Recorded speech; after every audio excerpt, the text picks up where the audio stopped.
있어요. 그 밑에 누가 나게 되느냐 하면 오늘 기록된 이 말씀을 선포하는 세례 요한이 나게 되는데, 이 사가랴와 엘리사벳은 아브라함과 같았어요.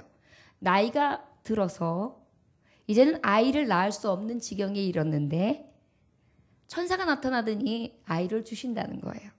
아들을 낳는다는 거예요. 이름을 요한이라 하라는 거예요. 그의 할 일이 있는데 그 일은 뭐냐면 주의 길을 곧게 닦는 이사야서 40장에 있는 말씀을 이룰 자라는 것이에요. 그가 이 땅에 오므로 기쁨이 되고 즐거움이 될 이 땅에 좋은 복음, 살 복음, 생명의 복음을 전할 자라는 것이에요. 그러면서 많은 사람들에게 기쁨을 주며 많은 사람들이 그로 더불어 돌아오게 될 것이다. 이렇게 예언된 그러한 자가 바로 오늘 이 말씀을 선포하는 세례 요한이에요. 여러분, 사도 요한이 아니에요. 세례 요한이에요. 세례 요한은 어떤 분이냐? 예수 그리스도보다 6개월 전에 잉태되었고 사가랴와 엘리사벳 사이에서 낳은 아들이며, 그 이후에 예수 그리스도께서 나시고 난 다음에 그 예수 그리스도께서 이제 주의 일을 하기 바로 전에 이는 먼저 길을 닦는 자였어요. 그래서 광야에서 예수님의 복음을 전하게 되는데, 특별히 전하는 복음이 오늘 전하는 말씀입니다. 자, 세례 요한은 이미 주님의 길을 닦는 자, 예비하는 자로 보내주셨다. 이제 그 세례 요한은 어떠한 것을 전할 것이냐? 이 요한의 임무를 다해야겠죠. 그 임무는 무엇입니까? 예수 그리스도, 너희들이 기다리던 메시아가 오신다. 그 메시아가 오실 것인데 회개하라. 천국이 가까웠다. 그리하여 너희의 더럽고 속된 것을 씻음 받아라. 너희는 죄인이다. 그러면서 유대인들과 또한 그들에게 바리새인들과 사두개인들에게 뭐라고 말씀하느냐? 독사의 자식들아! 이렇게까지 이야기해요. 바로 무엇입니까? 굉장히 단호하게 강하게 하나님의 말씀을 딱 선포하는 그런 장면이에요. 이것이 바로 오늘 본문의 말씀입니다. 그런데 이 세례 요한의 외모를 잠깐 설명해 주고 있는데, 어떻게 설명하고 있느냐면 오늘 3장의 3절 4절의 말씀에 이의 외모에 대해서 설명하고 있는데, 우리 한번 같이 읽어볼까요? 자, 시작. 그는 선지자 이사야를 통하여 말씀하신 자라. 일러스되 강하에 외치는 자의 소리가 있어 이르되 너희는 주의 길을 준비하라. 그가 오실 길을 곧게 하라 하였느니라. 이 요한은 낙타털 옷을 입고 허리에 가죽띠를 띠고 음식은 메뚜기와 석청이었더라. 요한의 임무는 바로 어떤 것이 임무였냐면 낙타털 옷을 입었어요. 이 요한이 날 때 뭐라고 예언되었냐면 엘리야 같은 성정이 있는 자라, 그렇게 기록되어 있거든요. 엘리야 선지자가 어떻게 했느냐면 가죽옷을, 털옷을 입었었어요. 머리를 길게 늘어뜨렸고요. 광야에서 다니면서 복음을 전했단 말이에요. 그런데 흡사 요한도 그렇게 전해요. 얘기는 달리 말하면 낙타 털을 입었다는 것은 낙타 가죽옷을 입었다라는 의미가 아니라, 낙타 털을 갖다가 이렇게 쭉 실을 뽑으면은 굉장히 거칠은 털이 나와요. 그 털옷을 입었다는 거예요. 이것은 어떤 사람들이 주로 입었느냐 하면 가난한 사람들. 그러다 보니까 이 세례 요한은 가난한 자들, 나그네 된 자들, 그리고 정말 갈 길을 몰라 메시아를 그리고 애타고 고대하던 자들, 그들을 대신하면서 이 세상에서 비단 옷을 입거나 제사장의 옷을 입지 아니하고 그것을 거부하고 평안함을 거부하고 어떻게 해요? 그 거칠은 삶을 산 거예요. 여러분, 이것이 쉬운 것 같지만 쉽지 않습니다. 여러분, 좋은 자동차가 있는데 자동차 안 타기가 쉽습니까? 기름도 빵빵하게 들 수 있고요. 먹거리도 충분히 전해지고요. 집도 따뜻하고요. 굉장히 좋은 시설들이 다 돼 있는데 그걸 다 마다하고 길거리에서 복음 전하면서 거칠은 털옷을 입고 먹는 것도 메뚜기.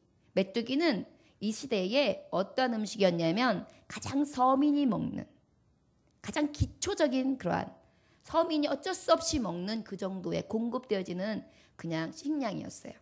이런 것들을 먹고 그 다음에 석청, 돌 사이에 자연적으로 벌이 꿀 만든 거 그런 것들을 따서 그게 얼마나 되겠어요. 뭐 갈 때마다 석청이 생기겠습니까?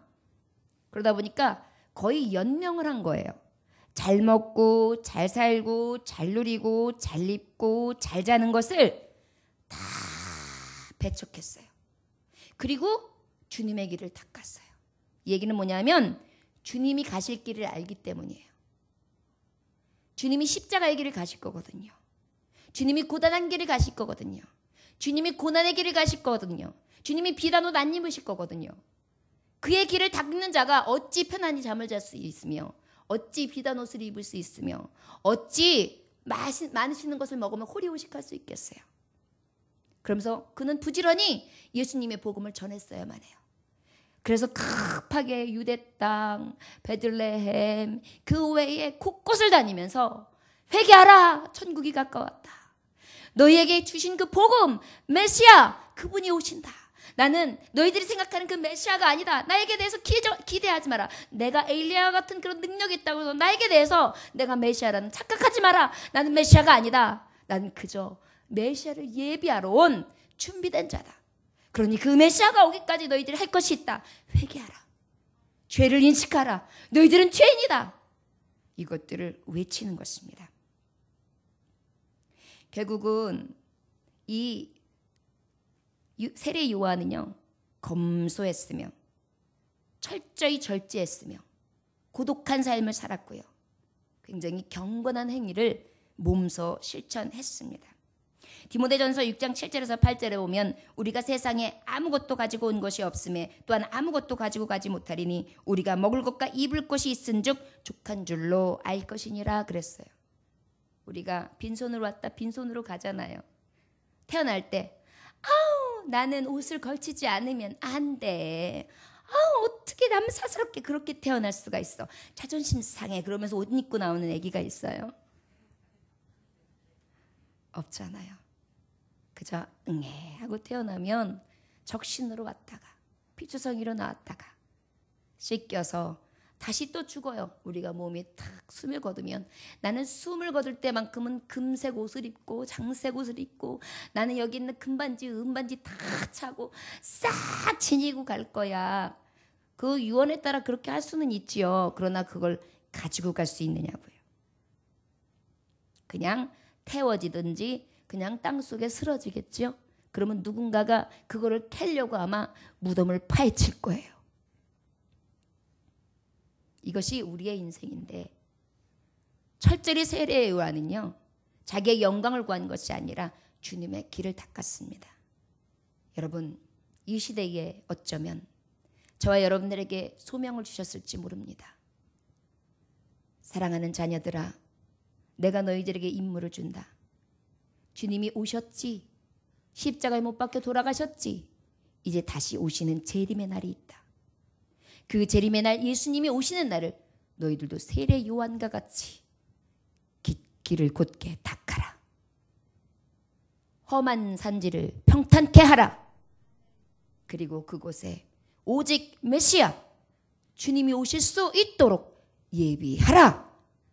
그래서 너희들은 어딜 가든지 회개하라. 천국이 가까워 왔느니라. 그 구원의 복음을 전파하라는 것이 오늘 세례 요한에게 주었던 명령이 우리의 명령인 것을 깨달을 줄 믿습니다. 이 말씀을 받을 때에 그저 지나갔던 세례 요한이 이런 일을 했어. 예수님이 오셨을 때에 이렇게 예비된 자야. 이렇게 끝난다면 복음은 아마 과거로 끝났을 것입니다.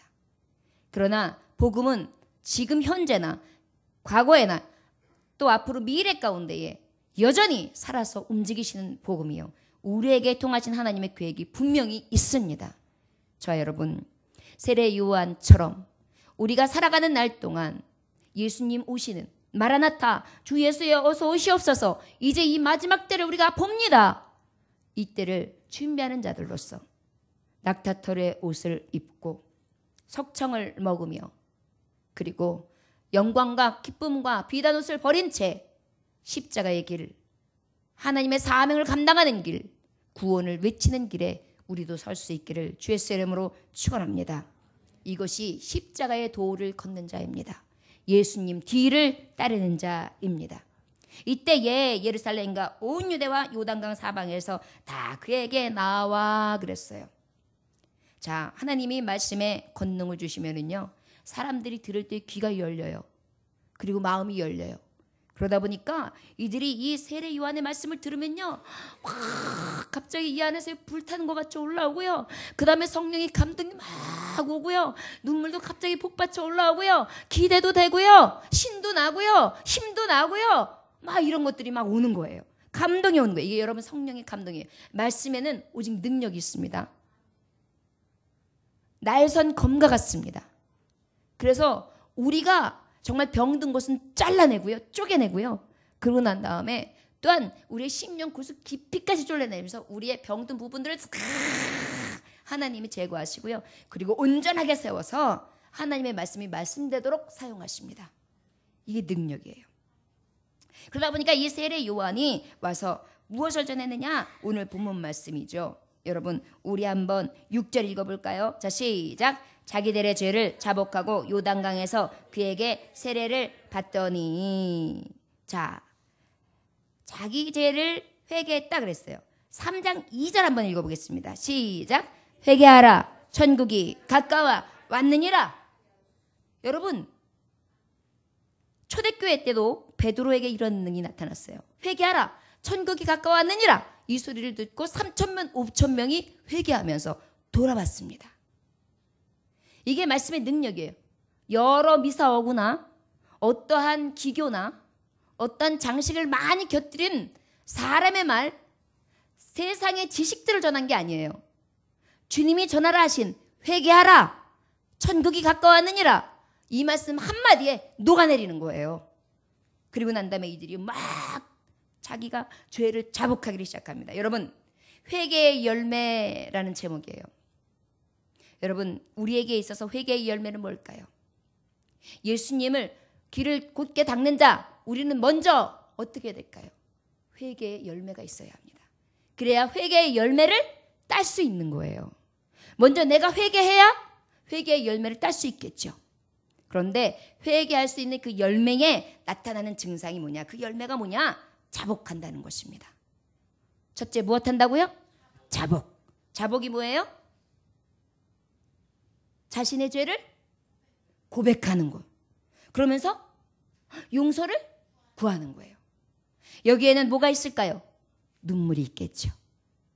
여러분 자복하고 회개할 수 있는 게, 하나님 제가 하나님 얼굴을 보니까 속이 다 시원해요, 이래요? 우리 어떻게 하면서 자복할 수 있습니까? 기도로 할 수 있죠. 기도로 할 수 있죠. 하나님이 보이십니까? 보이지 않아요. 그러나 우리가 기도하면 우리 하나님은 어떻게 하시죠? 들으시죠.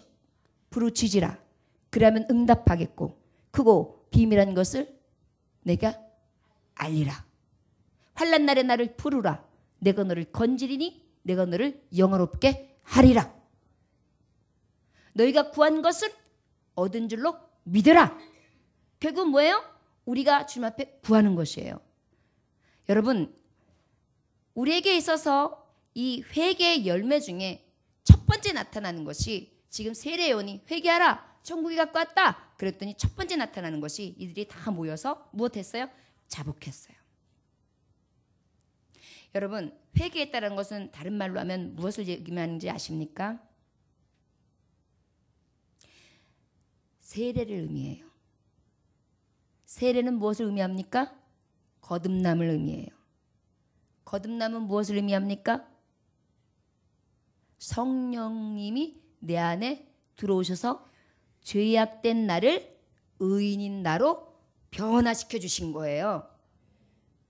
그렇다 보니까 회개 열매의 첫 번째 조건이 뭐냐 하면 기도해야만 되는 거예요. 여러분 첫째 기도가 뭐가 돼야지만 기도, 이 회개의 열매를 맺을 수 있느냐면, 기도의 열매를 맺을 수 있냐면 회개하는 거예요. 눈물의 회개. 하나님 전 죄인이에요. 제가 살아온 거 생각해 보니까 저 사기쳤고요. 거짓말쟁이고요. 다른 사람 미워했고요. 호도했고요. 이간질 시켰고요. 수많은 악담을 했고요. 수많은 악한 짓거리들 정말 몸으로 마음으로 많이 지었습니다. 용서하여 주옵소서. 그렇게 기도하는데 갑자기 눈물이 터지는 거예요. 콧물까지 터지는 거예요. 여러분 성령님 체험하고 싶으시죠? 하나님 제대로 만나고 싶으시죠? 이것의 비결이 바로 회개하라 천국이 가까웠다. 이 안에 돌아온 자들이 자복한 거예요. 기도의 문이 열리기를 원하십니까? 성령의 체험이 있기를 원하십니까? 뜨겁게 기도하시기 원하십니까? 먼저 해야 될 게 회개예요. 먼저 해야 될 게 기도예요. 목사님 저는 회개할 게 없어요. 저는 양심적으로다가 아주 잘 살았고 누구에게도 피해를 안 주고 살았거든요. 여러분 어린아이들이 기도하는 거 혹시 보셨습니까? 우리 아들아이가 3살 반 때 성령 충만함을 찬송하다가 갈릴리 바닷가에서 주님은 여에게 물으셨네 사랑하는 사랑하는 오 주님 당신만이 아십니 그러면서 애기가요 1시간을 그 찬송을 반복하면서 눈물을 흘리는데요. 아기도 이렇게 은혜 받을 수 있구나. 왜 울까요? 성령의 은혜도 있는데 그 어린아이에게요. 통회하는 심령이 나온 거예요. 여러분 그 흔적이 없이는 예수님 믿어도 여러분들이 나는 예수님이 계신지 안 계신지 모르겠어. 나는 교회를 다니기는 다니는데 잘 모르겠어. 기도도 잘 모르겠고 느낌도 잘 모르겠고 그냥 좋다는데 그냥 좋은 것 같긴 한데 가긴 가야 되는 것 같긴 한데 특별히 나한테 뭔가 그렇게 확 끌어잡히는 것도 별로 없는 것 같아. 근데 일단 가면 좋긴 좋아. 안 가면 넌 찝찝하고. 이 정도의 신앙을 왜 갖고서 끝까지 살아가느냐? 이 자복하는 뒤집어지는 역사가 없어서 그래요. 여러분 회개의 열매를 맺으시기 원합니다. 여러분 분명히 회개할 것들이 굉장히 많아요. 얼마나 많은지 아십니까? 굉장히 많아요. 아주 작은 거 하나하나를 다 놓쳐요. 우리가 하도 딱딱해지고 하도 양심이 굳어져가지고요. 아주 그냥 옹이가 bek혀가지고요. 웬만한 건 양심에 꺼리낌도 안 오는 거예요. 여러분. 왜냐하면 세상 사람들이 다 그렇게 살거든요. 웬만한 건 별로 찔지도 않거든요. 술 마시고 막 개차방같이 놀고 막 머리가 띵해가지고 그냥 방 안에 술 냄새가 가득해요. 근데도 별로 양심에 꺼리낌 없어요. 내가 그렇다고 해서 뭐 남봉질을 했나? 내 술만 잔뜩 먹고 왔을 뿐이고 와서 내가 집에 와서 곱게 잤을 뿐인데 뭐 이 정도는 남자가 여자가 할 수 있는 일이지. 그럴까요? 여러분 엄밀히 따지면 여러분들의 몸이 여러분들 게 아니에요. 하나님이 지으신 하나님의 창조물이에요. 하나님의 것이에요. 하나님은 거룩한 영이세요. 거룩한 성전이 여러분의 몸이에요. 교회예요. 그 교회 안에 술 부으신 거예요. 그 교회 안에 짐승만큼 갖다 부은 거예요. 내 이성을 마비시키고 내 온전한 거룩한 성령의 은혜를 마비시키는 그런 것들을 내 앞에 내 안에 채운 거예요. 그런데도 여러분 그게 죄인지 모르셨죠? 여러분들이 내 발로 가가지고 내가 정말 다른 사람들 나오고 여자 나오고 남자 이성들이 나오는 집에 가서 마음이 흐려지고 눈이 살짝 개시름칠해가지고 놀다가 그냥 재밌게 이렇게 재미지다가 나온 거 여러분들 아무 반응 없죠? 다 그렇게 하고 사니까. 여러분 그 하나님의 육신 여러분들의 정신 하나님의 푸뉴마 생명으로 여러분들을 지으셔서 한 생명 한 생명을 천하보다 귀하게 여기신 하나님이 생명 걸고 십자가 지심으로 여러분들 살리셨어요. 그런데 그것을 여러분들이 더럽히는 거예요. 그런데도 회개하지 않지요? 눈물 흘리지 않지요? 찔림이 없지요? 아이 내가 이렇게 들으면 이제 교회에 못 나오지. 내가 그렇다고 내가 그렇게 좋아하는 걸 어떻게 끊어? 아니요. 하나님의 자녀들이고 여러분들은 천국 백성입니다. 분명히 구별됐습니다. 구별된 삶이 필요합니다. 왕의 신분을 가진 사람은 왕의 신분대로 신분만큼 품위가 나타나야 돼요. 하나님의 자녀는 자녀된 만큼 품위가 나타나야 돼요. 여러분, 하나님의 성전, 하나님의 성소를 더럽히시지 아니하시기를 원합니다. 이것이 주님이 원하시는 삶이에요. 자복, 회개, 열매 무엇이라고요? 기도! 어떤 기도? 회개의 기도요. 여러분, 정말 나열할 거 있으면 굉장히 많아요. 여자들은 얼마나 말다툼 많이 합니까? 흉을 얼마나 잘 봅니까? 여자들은요, 만나기만 하면, 저는 여자들이 싫을 때가 굉장히 많았어요, 옛날에. 제가 여잔데, 그래서 이렇게 제가 남이 말하는 걸 굉장히 싫어해요. 막 그냥 있으면 그냥 아주 그냥 여기다 그냥 이렇게 만들어요. 그리고 이 사람이 이제 듣다가 딱 나가면 다시 딱 이렇게. 뒤통수 따가워서 어떻게 해요? 아주 이렇게 즐겨요. 무슨 껌 씹듯이. 요즘엔 남성들도 좀 그렇더라고요. 여성 호르몬이 많이 들어와서 그런지. 세상이 좋아하는 것. 여러분, 세상이 사탄의 유혹으로 넘어가는데 사탄의 이 본질이 뭔지 아십니까? 온 천하를 꿰는 자예요.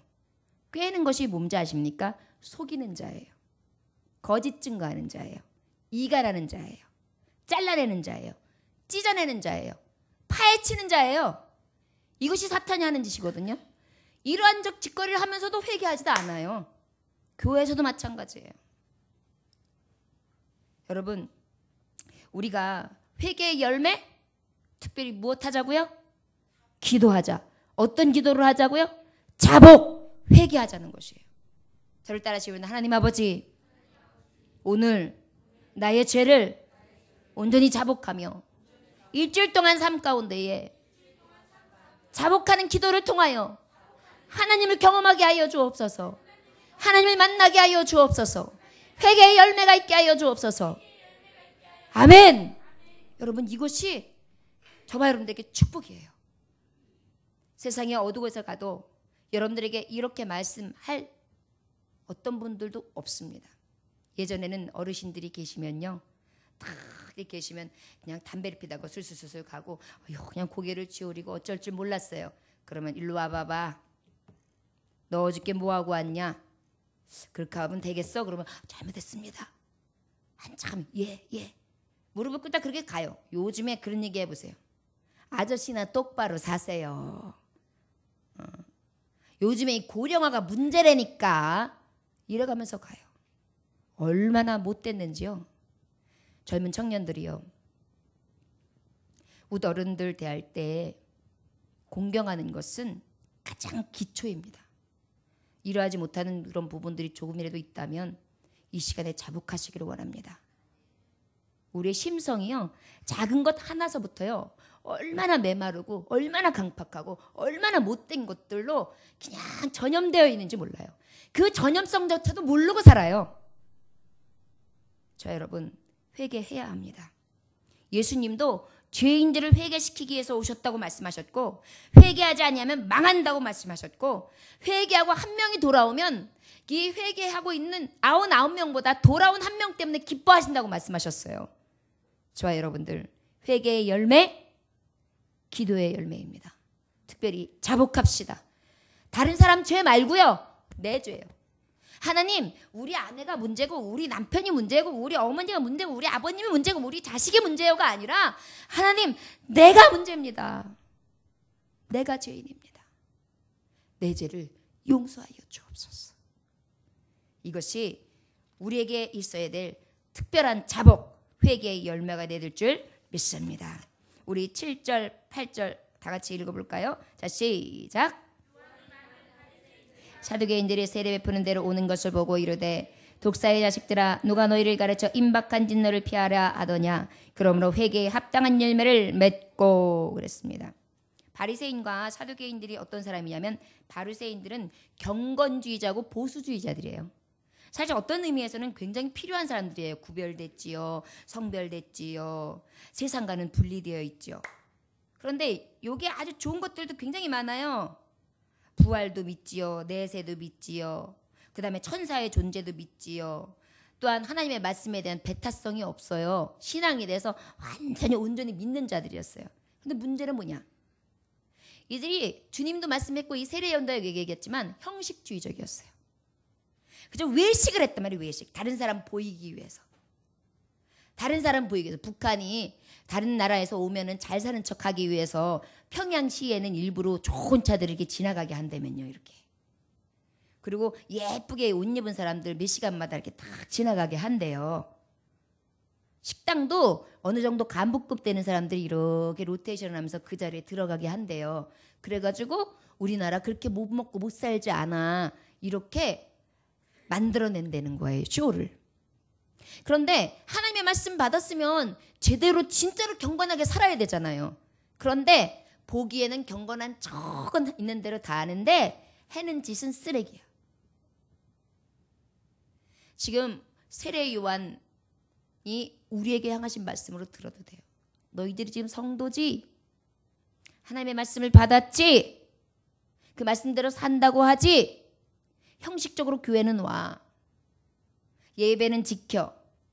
그런데 너희들이 진정으로 온전히 하나님을 만나서 하나님의 말씀 가운데에 자복하고 회개하면서 자신을 찢고 겸손하게 너를 내려뜨렸느냐? 이걸 보시는 거거든요. 근데 저들은 아니에요. 난 거룩해. 난 이 정도야. 나는 예배도 잘 드려. 나는 아주 신앙적으로 사는 사람이야. 왜 이래? 내가 헌금도 잘 드리고 나는 11조도 하고 나는 또 금식도 하고 이러면서 굉장히 자신을 드러내는 거예요. 여러분 교회도 드러내려고 하는 사람들도 있어요. 근데 성경은 어떻게 하시기 원하십니까? 한 손으로 한 것, 오른손이 한 것을 왼손이 모르게 하라. 이게 하나님 뜻이에요. 외식하는 거, 경건하고 보수적인 거 가지고 가지만 진정한 경건과 보수가 아닌 자신의 스스로 만들어낸 법과 자신이 세운 입법 안에서 사람들을 정죄하면서 외식적으로 자기를 부각시키는 것, 하나님의 영광이 아니라 자신을 드러내는 것, 이런 것들은 어떻게 해요? 지금 이 시간 독사의 자식들아 이렇게 말씀하고 있는 거예요. 독사가 무엇입니까? 독이 나오죠? 입술을 말만 하면 독이 나오는 거예요. 사람 죽이는데 아주 치명적인 일. 정죄하잖아요. 그 다음에 어떻게 해요? 사두개인들은 또 어떤 사람들이느냐? 이 사람들은요 또 너무 부요해요. 그리고 거기에는 제사장들이 있어요. 그런데 더 신기한 건 제사장인데도 경건을 무시해요. 형식도 위선도 다 어떻게 해요? 외모를 중심을 가지면서 외식적인 삶으로 전락을 해버렸어요. 아주 그냥 능수능란해요. 여러분 예수님 믿는다고 하면서도요 세상 가운데 빤질빤질한 사람들이 있어요. 그냥 사기도 착 쳤다가 촉 빠지고 이 사람 한번 쳤다가 싹 들어오고 이 말 하고서 난 다음에 싹 들어오고 이렇게 굉장히 치사하게 사는 사람들이 있거든요. 사기치고. 이 사두개인들이 그랬다는 의미는 아니에요. 그러나 마치 예를 들자면 자유주의와 인본주의와 배교 사상들을 다 가지고 들어와가지고 사람 냄새 나는 판을 만드는 거예요. 쉽게 말하면 교회도 이것도 좋던데요 목사님, 저것도 좋던데요 목사님, 이렇게 하면 어떨까요? 저렇게 하면 어떨까요? 우리 교회는 이거면 좋겠는데 이래가지고 무조건 사람이 보기에 좋은 것들만 들여놓자 하는 경우들이 있어요. 예배도 이거 이렇게 되니까는 웬만하면 예배 수요일날 없어요 목사님. 요즘에 수요일날 직장생활하는 사람들 힘들어요. 금요일날도 시간이 좀 어정쩡해 목사님. 그것도 어떻게 해보고 우리 교회는 일주일에 한 번 이런 식으로 된다는 얘기예요. 외국 교회들이 일주일에 한 번 예배 그대로 지내다가 저들이 나중에는 어떻게 됐어요? 감각 없는 자들이 되니까 성탄절, 그 다음에 부활절, 그러다가 더 감각 없는 자가 되니까 나는 크리스찬이래요. 그런데 교회는 안 간대요. 그리고 조금 더 찔리는 사람은 11조를 온라인상으로 붙인대요. 그래야 축복이 오니까 알기는 잘 알아가지고. 이런 것들. 여러분, 회개의 열매가 있는 자들은요, 변화되어야 된다는 거예요. 어떻게 된다고요? 변화. 어떻게 변해야 될까요? 여러분, 이러지 않으려면 가장 좋은 방법이 있어요. 겸손해지는 거예요. 어떻게 된다고요? 네. 겸손한 자는요, 교회에서 이탈하지 않아요. 가만히 보면요, 겸손한 자들은요, 자리를 지켜요. 겸손한 자들은요, 항상 믿음을 지켜요. 겸손한 자들은요, 자기를 돌아봐요. 남의 형편을 한 번 더 봐요. 남이 똑똑한 것을 먼저 칭찬해줘요. 나의 못난 점을 뒤로 이렇게 숨어놓고, 아유, 저는 부족해요. 대단하시네요. 참 감사합니다. 덕분입니다. 고맙습니다. 이렇게 해요. 그러나 사두개인이나 바리새인은 항상 저들이 표시를 냈어요. 나는 제사장이야. 나는 바리새인 중에 바리새인. 나는 율법주의 율법. 그래가지고 수를 길게 달아가지고 말씀수를 더 길게 해서 나는 더 많이 외워, 더 많이 말씀을 봐. 이러면서 경건하게 걸어댕겨요.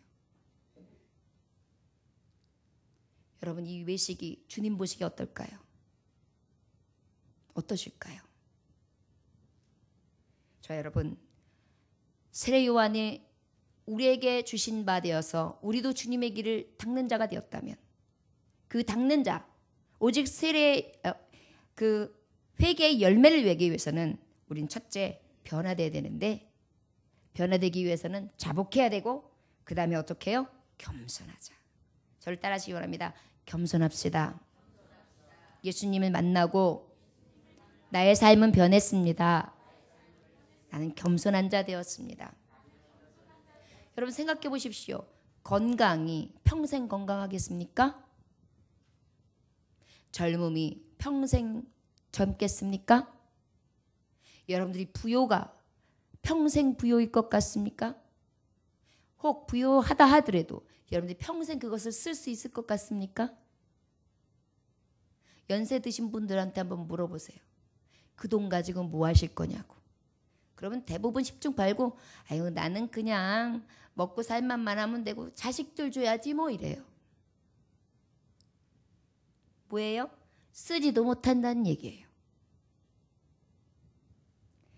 여러분, 결국은 우리에게 남는 것은 무엇이냐?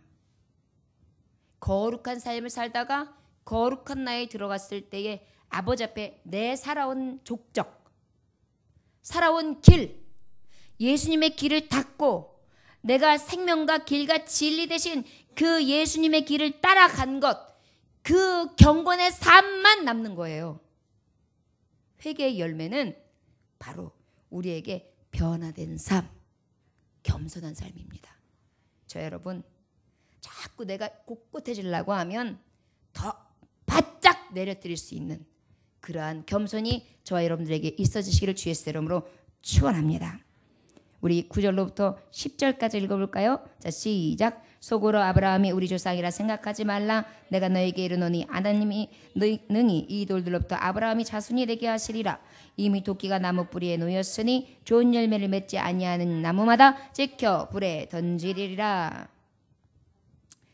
여러분, 이제는 변화되지 못한 자에 대해서 경고하고 계세요. 아니, 나 이대로 살 거야. 목사님, 왜 이렇게 예수님 믿으니까 하라는 것도 말고 양심에 찔림도 말고, 아우, 이렇게 살면 내가 얼마나 답답했는데, 내가 여지껏 이렇게 살아온 게 얼마나 내 습관이 있는데 그러라고 그래요. 아유, 하나님 믿기 힘드네. 그러나 힘들어도 그 길은 가야 돼요. 오늘 주시는 이 경고 때문에. 도끼가 나무 뿌리에 놓였다. 도끼가 나무 뿌리에 놓였다. 잘라낸다는 거예요. 나무 뿌리에 놓였다는 건 뭐예요? 얼마 남지 않았다. 언제 잘릴지 모른다는 거예요. 그리고 그 잘린 나무는 어떻게 할 거냐? 불에 사를 거다. 결국은 경고하시는 거예요. 네가 자복하지 아니하고 회개하지 아니하고 회개의 열매가 없어. 온전히 겸손과 변화된 삶이 없다면 너는 어찌래? 도끼로 나무 잘라서 그 자리에서 불에 태우는 저 불살라내리는 저 지옥 지옥불밖에 너에게 남는 것이 없다. 이것이 주님이 주신 말씀이에요. 여러분, 우리가 가장 기뻐하는 게 뭐예요? 천국 소망이잖아요. 천국 소망에 반대되는 것이 바로 불신앙이에요. 불순종이에요. 그 불순종이 바로 무엇이냐? 하나님 앞에 겸손하지 아니하고 경건한 삶을 살지 아니하고 변화된 삶을 살지 아니하면 결국은 우리는 어떻게 되느냐? 딱 도끼 자루가 여기 딱 있는 거예요. 자른다 너. 너 잘라. 너 이제 끝이다. 인생 끝이다. 여러분, 이 인생 끝이요. 멀리 있을 것으로 생각되십니까? 예수님 오실 날만 끝이라고 생각하십니까? 아니요. 지금 제가 예배를 드리고 이 시간 제가 죽었어요. 이 날이 도끼로 잘라내는 날이에요. 그때 내가 불살라내어질 거냐? 아니하시면 알고 곳간으로 하나님의 천국으로 내가 들어 올려질 것이냐? 여기에 딱 항상 서 있는 겁니다. 우리는. 저 여러분, 나는 100살까지 살아. 누가 얘기할 수 있어요? 내가 120살까지, 요즘에 120살의 목사님 무슨 소리? 난 이제 반 살았어. 딱 반 살았어. 누가 얘기할 수 있습니까? 아무도 가고 오는 것에 대해서 누구도 보증서 줄 수가 없어요. 하나님 외에는. 우리가 이것을 본질을 깨달는다면 우리는 회개의 열매 없으면 안 됩니다. 여러분, 지금 세례 요한이 주시는 이 말씀은 굉장한 말씀이에요.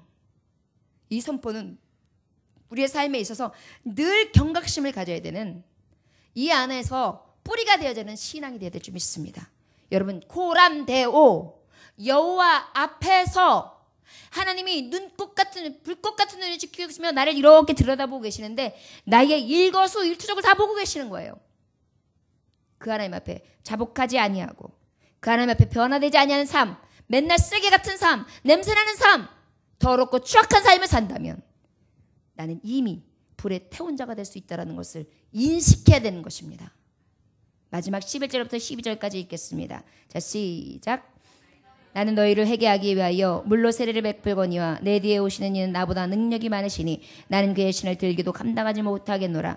그는 성령과 불로 너희에게 세례를 베푸실 것이요 손에 키를 들고 자기의 타작마당을 정하게 하사 알고고무와 곡간에 들이고 쭉정이는 꺼지지 않는 불에 태우시리라. 아멘. 회개의 열매는 언제 확실하게 우리에게 맺게 되느냐? 이제 불로 성령이 임했다. 여러분, 저와 여러분 불로 성령이 임했습니까? 안 했습니까? 임했습니다.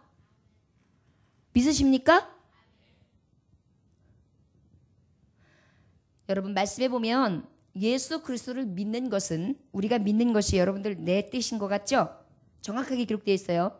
성령이 아니고서는 예수를 주라 시인할 영혼이 한 사람도 없다 그랬어요. 성령님이 나를 사랑하시사 은혜를 베푸심으로 예수를 주라 시인하게 하신 거예요. 결국은 내가 주님을 시인하는 순간 누가 임하셨어요? 예. 그 시인 안에 우리가 꼭 필요한 게 무엇이다? 회개다, 이 얘기를 한 거예요. 여러분, 더 뜨겁게 성령님의 인치심이 있어지기를 주의 이름으로 축원합니다.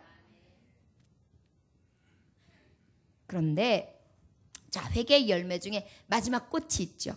꽃은 무엇입니까? 안식이에요. 평강. 무엇이라고요? 안식, 평강. 이제 마지막 예수님이 탁 오시면 어떻게 해요? 막 키를 까부르세요. 이렇게 까불다. 그런 까분 거 그거 말고요. 젊은 세대들은 모를지 모르겠네. 이렇게 곡식을 이렇게 해면은 겨는 밖으로 해고 알고 이렇게 들어오게 이렇게 키, 옛날에 오줌 싸면은 쓰고 다녔던 거, 그런 거 있어요. 키. 그럼 그걸다가 이렇게 하면은 바깥으로 티가 나가고 안으로는 쭉쭉 알곡만 있어요. 그러면 알곡은 곡간으로 들어가겠죠? 쭉정이는 어떻게 해요? 다 이렇게 해가지고 옛날에는 또 아궁이가 있었어요. 그러면 아궁이에다가 갖다가 싹 집어넣으면 그냥 불이 확 일어나요. 그러면 삽시간에 타서 없어지는데 그 열이 엄청납니다, 여러분. 겨를 태우면 열이 없을 것 같죠? 열이 더 나요.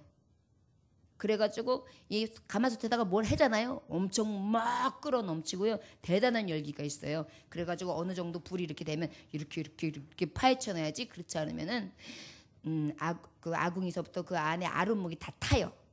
그 정도로 뜨거워요. 결국은 우리가 회개의 열매를 통해 우리에게 안식과 평강의 열매가 맺혀야 된다는 것입니다. 여러분, 예수님을 만났어요. 예수님을 통하여 내가 구원의 이름으로 회복하며 회개했어요. 자복했어요. 그런 다음에 내 변화된 삶을 통하여 하나님 앞에 겸손히 나아갔어요. 그랬더니 그 겸손한 종에게 주님은 임하셨어요. 그리고 내가 너에게 평안을 주노라. 세상이 줄 수 없는 평안을 주노라. 천국이 너의 것이다. 사랑하는 자녀야, 낙심하지 말라. 이렇게 복음이 탁 오는 거예요. 그러면서 어떻게 해요?